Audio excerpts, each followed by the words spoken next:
우리가 읽은 마태복음 10장 1절은 이렇게 시작을 합니다. 예수께서 그 12제자를 부르사 더러운 귀신을 쫓아내며 모든 병과 모든 약한 것을 고치는 권능을 주시니라.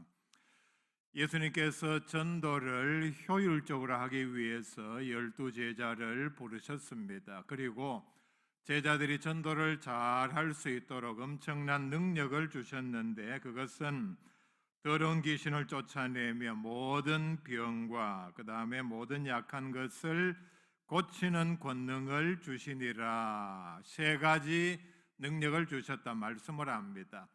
하나하나 생각해 보면 엄청난 능력입니다. 사람에게 손만 얹으면 귀신이 떠나가고 병을 고치며 몸의 어떤 약한 모든 부분들을 고친다. 얼마나 엄청난 능력입니까? 당연히 이런 능력을 가진 사람은 엄청난 능력의 사람입니다. 그런데 예수님께서 이런 엄청난 능력을 가진 제자들에게 또 하나 특별히 오늘 읽은 말씀에서 당부하신 내용이 뭐냐? 이런 능력을 가졌다고 다 된 것이 아니라 그 능력만 믿고 또 행사한다고 해서 모든 사람들이 다 두려워하고 너를 해치려는 생각을 못하는 것이 아니다. 이런 능력과 더불어서 너희들이 반드시 가져야 할 또 하나의 능력이 하나 더 있는데, 그것은 뱀같이 지혜롭고 비둘기같이 순결하라 말씀을 하셨습니다.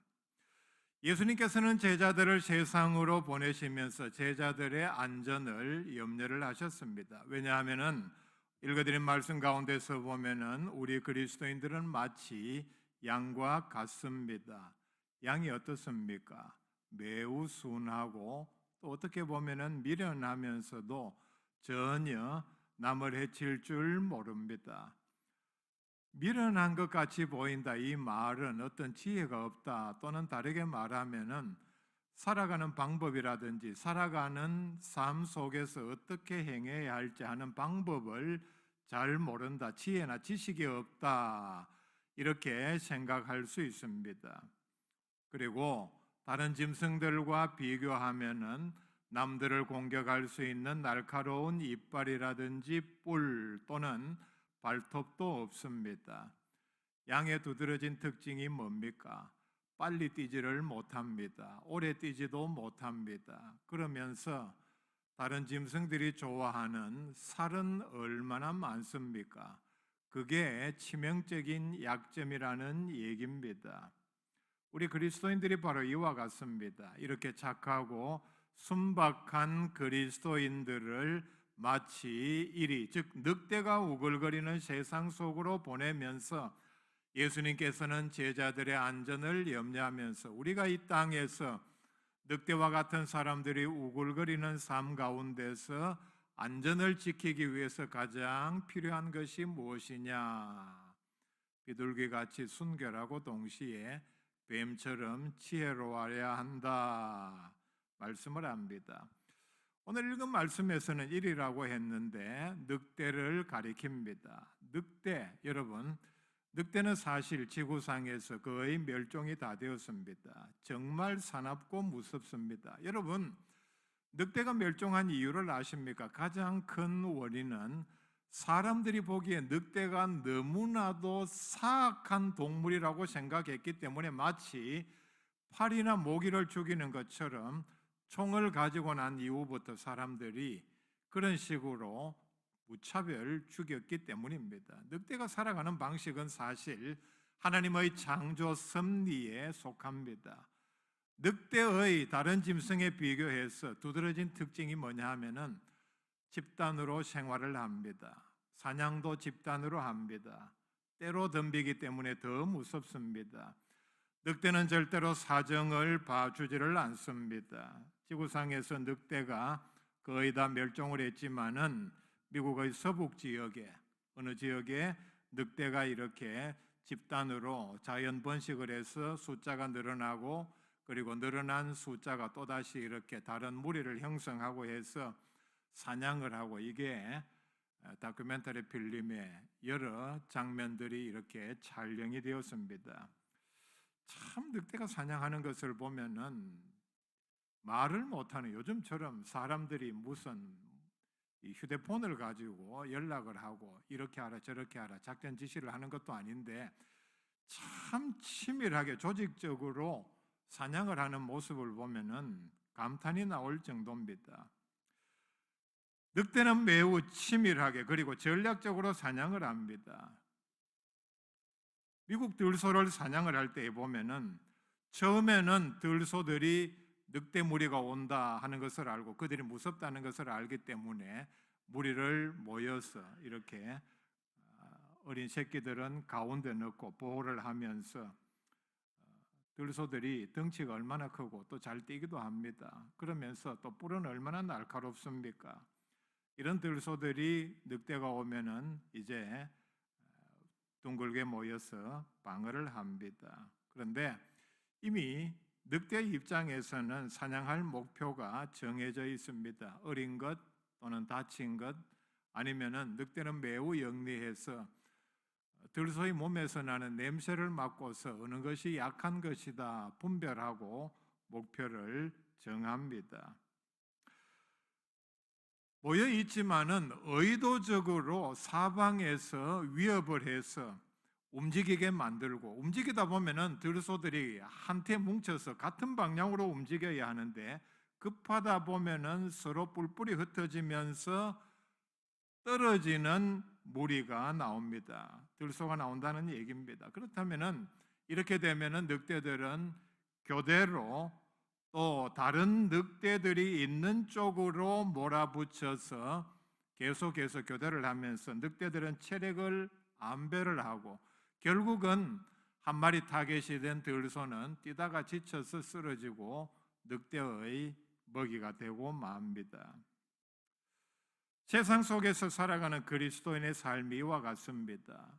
그리스도인들을 공격하기 위해서 또 비방하는 일에 쓰러뜨리는 일에 사람들이 마치 늑대의 떼처럼 달려듭니다. 이런 제자들의 안전을 염려하면서 하신 말씀이 너희는 뱀같이 지혜롭고 비둘기같이 순결하라. 예수님께서 승천하시고 난 다음에 이 땅에 남은 사도들의 삶 그리고 기독교 역사에서 그리스도인들이 얼마나 많은 박해를 당했는가 하는 것을 보면은 예수님께서 염려하신 내용을 우리가 잘 알 수 있습니다. 뱀의 지혜를 가져라. 여러분, 뱀에 대해서 한번 생각을 해보십시다. 뱀은 보기에도 매우 흉측합니다. 그런데 자세히 내용을 보면은 참 놀라운 동물입니다. 지구상에 있는 많은 동물 가운데 뱀만큼 신체 구조가 불리한 동물도 없습니다. 귀뚜라미도 발이 있고 심지어는 진해도 발이 있지만은 뱀은 발이 없습니다. 날개도 없고 지느러미도 없고 그리고 몸통은 보면은 그냥 기다란 막대기 같이 몸에서 나온 어떤 것도 없습니다. 뱀은 어떻게 움직입니까? 발로 움직이는 것이 아니라 배로 기어 다닙니다. 뱀에게 분명히 귀가 있다고 알려져 있죠. 그런데 뱀은 소리를 듣지를 못합니다. 눈이 있지만은 선명하게 보지를 못합니다. 자기의 몸을 피부를 보호하는 가죽도 없고 그리고 털도 없습니다. 맨살이 그냥 그대로 드러나 있다는 얘기입니다. 열에 추위에 얼마나 취약합니까? 그런데 뱀은 매우 빠릅니다. 다리가 없으면서도 긴 다리를 가지고 점프를 전문으로 하는 개구리를 잡아먹습니다. 뱀의 주 먹이가 개구리죠. 그런데 개구리 보면 여러분 얼마나 잘 뜁니까? 개구리 점프의 특징이 또 뭔지 아십니까? 가만히 앉아 있을 때에 이렇게 접근을 하면은 어디로 뛸지 모른다는 사실입니다. 앞을 이렇게 보고 있다고 앞으로 뛰는 것이 아니라 뒤로도 뛸 수 있습니다. 그게 개구리입니다. 이런 개구리를 잡아먹습니다. 다리가 하나도 없는데도 말이죠. 지느러미가 없는데 물속에 들어가서 헤엄치는 고기도 잡아먹고 그리고 날개가 없는데 날아다니는 새도 잡아먹습니다. 앉아있는 새를 잡아먹는다는 뜻이 아니라 나무에 이렇게 꼬리로 걸치고 매달려 있으면서 날아가는 새를 이렇게 입을 벌려서 잡아먹는 것이 바로 뱀입니다. 지구상에서 보면은 뱀이 살지 못하는 곳은 거의 없습니다. 50도, 60도가 넘는 사막에서도 뱀은 생존합니다. 그런 피부를 가지고 그런 열기를 어떻게 견디는지, 또 밤의 추위는 어떻게 견디는지, 미국의 로키산 같은 매우 추운, 심지어는 겨울이 1년에 9달이나 되는 그런 곳에서도 뱀은 심지어 무려 1년에 6개월을 겨울잠을 자면서 생존을 합니다. 이런 뱀을 예수님께서 예를 들었습니다. 뱀같이 지혜로워라. 이 말은 예수님께서 그냥 지어낸 말씀이 아니라 그 당시 그리고 그 이전부터 근동 지역의 속담을 인용하신 말씀입니다. 많은 사람들에게 그 당시에 뱀은 매우 신중하고 분별력이 있어서 매우 조심하고, 그리고 자신에게 위험이 닥쳐온다 감지할 때에는 어떤 다른 동물보다 일찍 피해서 생존하는 능력을 예수님께서 여기서 말씀을 하셨습니다. 창세기 3장 1절에 뱀은 여호와 하나님이 지으신 들짐승 중에 가장 간교하니라. 크래프티라는 단어를 썼는데 영악하다, 좋은 뜻으로는 매우 영리하다, 분별을 잘한다는 뜻을 가지고 있습니다. 고대 이집트에서 뱀은 지혜의 상징이었습니다.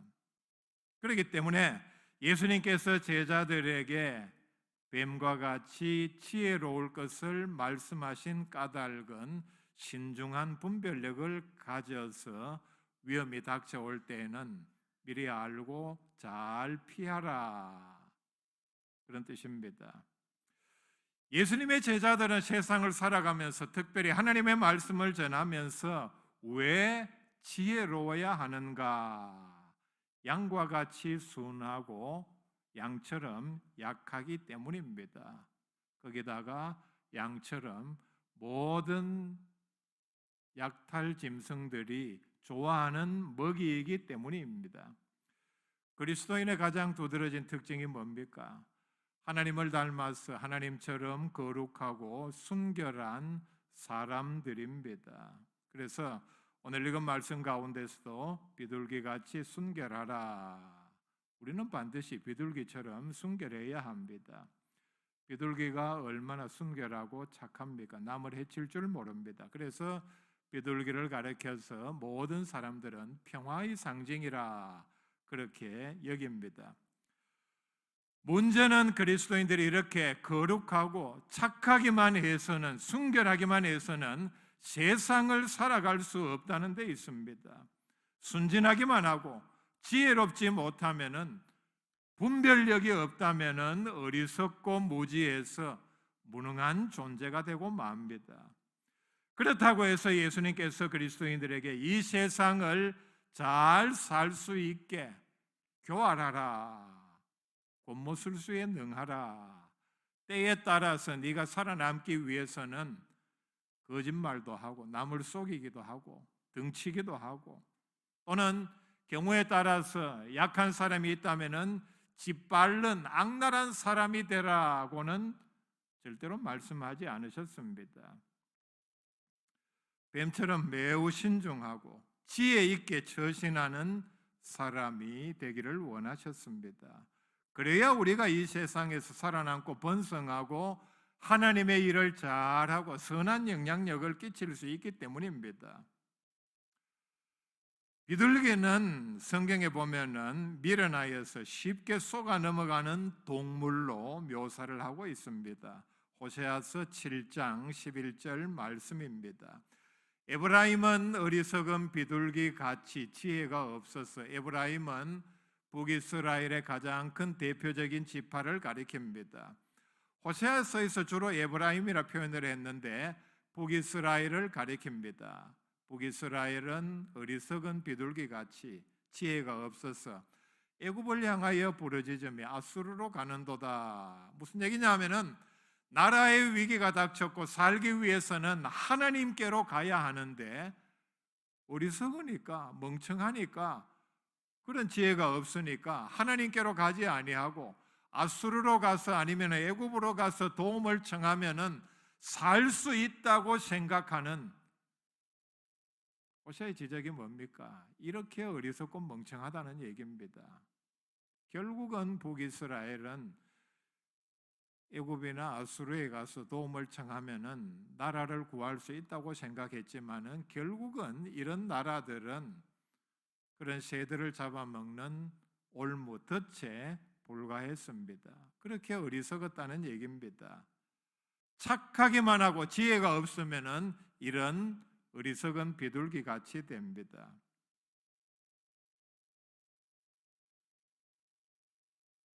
그리스도인들 가운데에서 순전은 하지만은 지혜롭지 못해서 악한 사람들에게 속고 빼앗기고 짓밟히는 사람들이 오늘 현실 가운데서 얼마나 많습니까? 우리는 바로 이런 위험을 늘 경계를 해야 합니다. 우리는 비둘기처럼 또는 양처럼 순진하기만 해서 세상 사람들에게 늘 짓밟히고 속는 것은 절대로 하나님의 뜻이 아닙니다. 순전하기만 해서 대항할 수 있는 힘이 없어서 준비하지 못해서 악한 사람들의 관계를 파악하지 못해서 늘 짓밟히고 빼앗기는 게 우리를 향한 하나님의 뜻입니까? 창세기 1장 28절 말씀에 보면은 하나님께서 인간들에게 이렇게 명령하신 대목이 나옵니다. 땅을 정복하라. 남을 해칠 무기를 준비하라는 말씀이 아닙니다. 적어도 우리가 어떤 위험에 처해 있고 어떤 위험이 우리에게 다가오고 있으며 주위의 환경이 어떻게 변하고 있다는 사실을 감지하는데 게으르지 말아야 합니다. 그러기 위해서는 우리는 하나님의 말씀을 연구하는 것도 중요하지만은 세상의 법도 알아야 합니다. 뉴스를 보고 신문을 보면서 세상의 법이 어떻고 세상에 어떤 제도가 있고 그리고 우리가 속지 않기 위해서 경제를 잘 알아야 합니다. 여러분 뉴스 볼 때에 펀드가 어떻고 주가가 어떻고 주가를 어떻게 조작을 했고 코인이 어떻고 하는 말을 여러분 그 뉴스가 이해가 되지 않는다면은 그런 방면에 속을 가능성이 매우 많습니다. 지혜가 없다는 얘기입니다. 지혜가 없으면 분별력이 없고 위험에 처할 가능성이 매우 많습니다. 이런 것에 대해서도 잘 아는 것이 대비하는 것이 우리가 지혜를 준비하는 일입니다. 대규모 지진이 일어나고 그리고 그 여파로 해일이 일어날 때에 아직 사실 어떤 기계도 어떤 전문가도 예측을 하지 못합니다.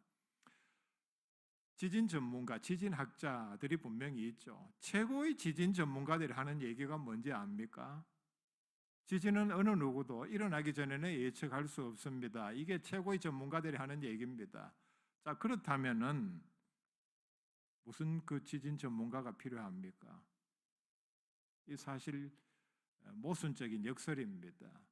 최고의 전문가라고 자처하는데 그 전문가가 한다는 말이 지진이 일어나고 난 다음에 지진을 예측하는 기계도 없고 어느 전문가도 예측할 수 없다. 그런데 놀라운 사실은 짐승들은 예측을 하고 미리 대피를 한다는 사실입니다. 그 가운데 뱀의 지진 예측 능력이 가장 뛰어나다고 알려져 있습니다.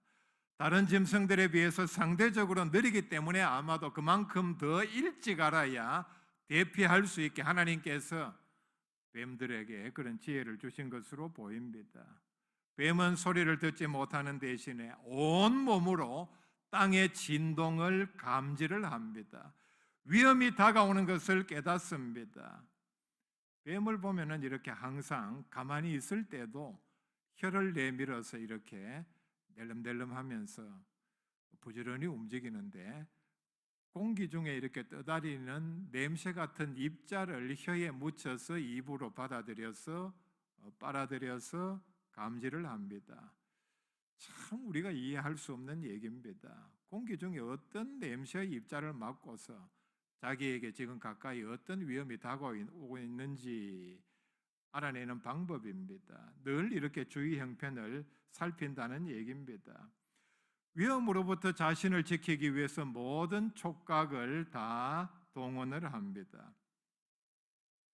지금은 어느 때보다 뱀의 지혜가 필요한 때입니다. 이단이 믿는 자를 미혹하기 때문입니다. 이단은 참 희한하게도 매우 악랄하게도 믿는 자들만 찾아다닙니다. 마태복음 13장 22절에 거짓 그리스도들과 거짓 선지자들이 일어나서 이적과 기사를 행하여 할 수만 있으면 택하신 자들을 미혹하려 하리라 말씀을 합니다.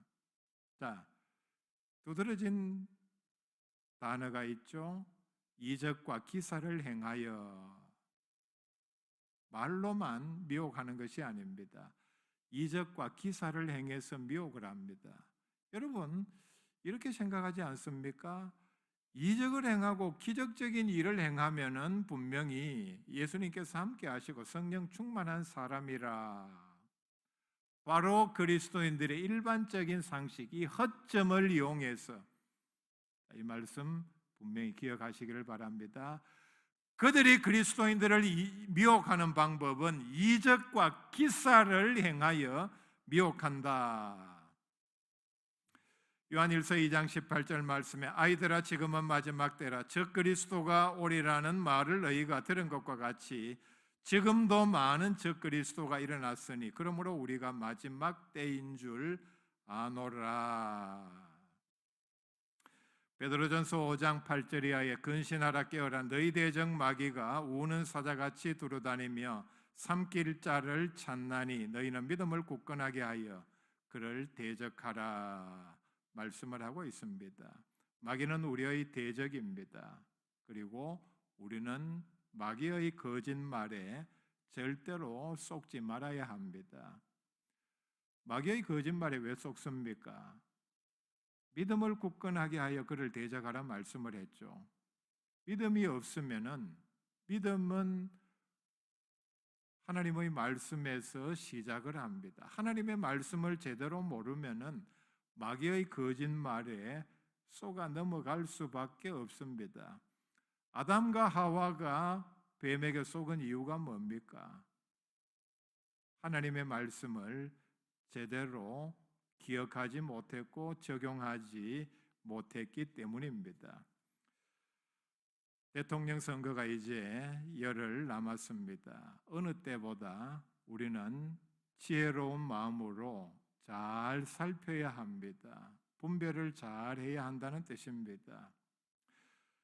후보마다 자기가 선한 척 그리고 정의로운 척 하지만은 우리는 분명히 잘 살펴야 합니다. 누가 거짓말을 하는지 목사님 다 똑같은데요. 예, 그렇게 생각하신다면은 누가 더 거짓말을 많이 하는지 누가 더 자신의 잘못을 상대방에게 뒤집어 씌우는지 여러분 참 통탄할 일은 뉴스에서 정치인들끼리 하는 말 가운데 적반하장이라는 말이 이제는 완전히 일반적인 용어가 되었습니다. 이게 우리나라의 참 서글픈 현실입니다. 적반하장이 무슨 뜻입니까? 도둑이 도리어 매를 든다는 뜻입니다. 뻑하면 나오는 말이 적반하장이라는 말입니다. 누가 더 자신의 잘못을 상대방의 책임으로 돌리고 비난을 하는지 과거에 집권했을 때에 어느 당이 더 거짓말을 많이 했고 악한 일들을 더 많이 했는지 여러분 이게 뭔지 압니까? 국민들을 얼마나 우습게 보면은 집권했을 때에 말도 되지 않는 거짓말을 밥 먹듯이 하고 악한 일들을 악한 법들을 만들려고 했는지 돌아보아야 합니다. 누가 더 악한 사람들을 많이 돕고 악을 선하다 그렇게 악한 일임에도 하나님께서 분명히 매우 미워하시는 일임에도 불구하고 그 당의 그리스도인들이 그렇게 많다고 하면서도 선하다고 하고 두둔을 했는지 기억을 더듬어서 잘 살펴서 투표를 하시기를 바랍니다. 정말 나라를 위하는 마음은 조금이라도 있는지, 아니면은 무슨 수를 써서라도 당선만 되면은 나라는 어떻게 되든 그만이라고 생각하는 집단이 어느 집단인지 지혜롭게 잘 살펴야 합니다. 하나님께서 기뻐하시는 법과 제도를 만들려고 하는지, 하나님을 두려워하는 마음이 후보 아니면은 그 당 중진들에게 조금이라도 있는지 돌아보아야 합니다. 어느 후보가 어느 당이 나라의 정의를 바로 세울 수 있는지, 평소에는 교회를 대적하다가 교회를 약하게 하고 교회를 분리하게 하는 법을 만들려고 하다가 또 실제로 그런 법들을 만들었습니다. 선거 때가 되니까 교회를 이용하려고 하는지 잘 살펴야 합니다. 디모데전서 2장 1절 이하에 이렇게 말씀을 합니다. 모든 사람들을 위하여 간구와 기도와 도구와 감사를 하되 임금들과 높은 지위에 있는 모든 사람을 위하여 하라. 이는 우리가 모든 경건과 단정함으로 고요하고 평안한 생활을 하게 하려 함이라. 나라의 지도자들을 위하여 우리가 기도해야 하는 이유가 바로 이것입니다. 모든 그리스도인들이 뒤에 나오죠. 경건한 가운데, 단정한 가운데 고요하고 평안한 생활을 하게 하기 위함입니다. 여러분, 뉴스를 한번 잘 보세요. 지금 우크라이나가 어떤 지경에 처해 있는지 우리가 잘 돌아봐야 합니다. 나라의 지도자를 위하여 기도하는 일보다 더 중요한 일은 백성들을 경건하게 고요하게 평안하게 믿음 생활 잘 할 수 있게 하는 지도자를 선택을 하는 일입니다. 어떤 일보다, 어떤 이유보다, 어떤 후보자가 이 땅의 그리스도인들을, 1000만이 넘는다고 하는 그리스도인들을, 미국 다음으로 세계에 많은 선교사를 보낸다고 하는 이 나라를 평안한 가운데 믿음 생활 잘하고 하나님께서 원하시는 제사장 나라로 쓰시게 할 수 있는가? 조금이라도 그런 방향으로 생각하고 있는가? 우리가 잘 분별해서 투표에 임해야 합니다. 거짓과 불법이 판을 치는 이 험한 세상에서 끝까지 우리의 순결한 믿음을 지키고 사명을 다하기 위해서는 사람들을 잘 분별해야 합니다. 분별할 수 있는 지혜를 가져야 합니다. 이 시대를 잘 분별해야 합니다. 그리고 선과 악을 분별하는 지혜를 가져야 합니다. 지금 바로 이런 지혜가 필요한 때입니다. 여러분, 순결하면서도 지혜로움으로 말미암아 잘 분별해서 승리하는 그리스도인들 될 수 있기를 바랍니다.